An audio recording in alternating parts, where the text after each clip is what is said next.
Every news outlet maintains a style book of some kind. For instance, how does the newspaper refer to people being quoted? Does it just give the person's age and full address, or just age and city of residence? For a student newspaper, do you identify all students by major and class? What about hometown? There's no right or wrong answer as to how you should identify something. Once it's been decided, it's the copy desk's job to standardize the style and make sure that all journalists follow it. Good journalists know AP style as well as their news outlet style, as it means they won't have to do as many rewrites later.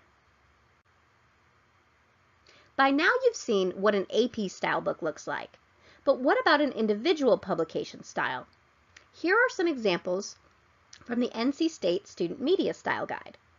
Now, sometimes they list exceptions to AP style rules, like in the first entry for datelines. The third entry is for dead week, an old term used to refer to the last week of classes, specific to NC State, that wouldn't make it into any other publication style guide. And the fifth entry is for departments, showing how an academic department's name should or should not be capitalized. As a college newspaper deals with this issue a lot, it's appropriate for it to be in the publication style guide.